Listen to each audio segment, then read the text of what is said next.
The term CFO, virtual CFO, has had different meanings to different people. Of course, a CFO for Coca-Cola is a lot different than what we'd say a CFO is for a $1 million a year business. The reason we are a virtual CFO is because we're not there as a full-time employee, but we are there to help fulfill that gap that the business owner may need.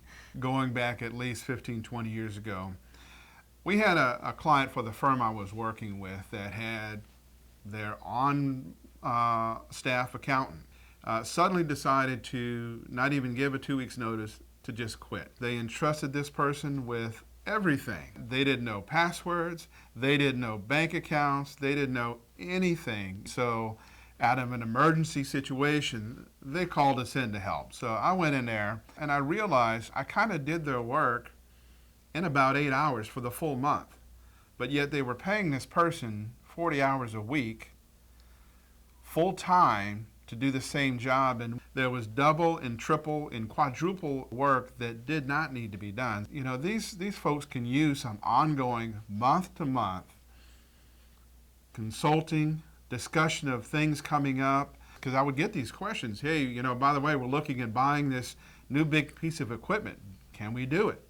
These companies can't afford a $150,000 a year CFO. You know, these were smaller companies, and to be frank with you, the owner themselves may not have been even bringing anywhere near that for their own profit. So we just said, okay, let's build them flat billing on this so that they had an expectation. This was still with an old CPA mindset, because now we had the constraints of our own timesheet that we had to submit.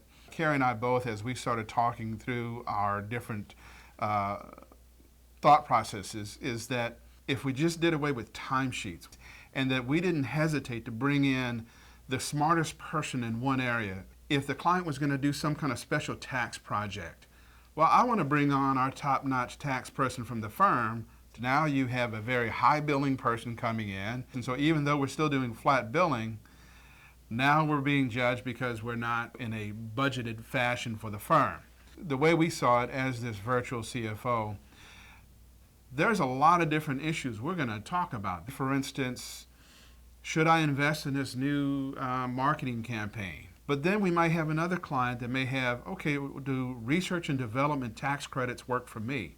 And the way we do our virtual CFO is we kind of bring in the two of the best worlds together.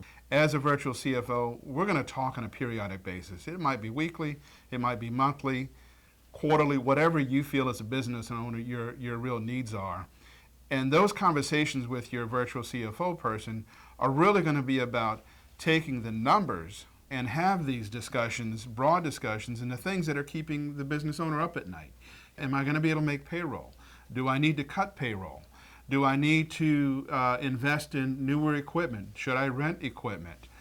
These are a lot of the conversations we might have on a regular basis, and we'll sit down and we'll kind of go through those. And as that virtual CFO, we have one aim, and that is first, we want to get to know what you, as the business owner, what are your goals? What are you looking to accomplish with this enterprise that you've created? You know, you have a certain personal lifestyle you want, there's a personal income that you want, and how is this business going to do it? Our second thing is we want to understand, what is this enterprise you're doing?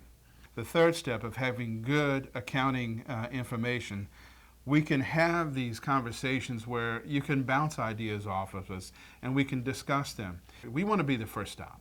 We want to be your trusted advisor. We kind of help that business owner, give them somebody to talk to, and so that is what I would say is what really best describes our virtual CFO program.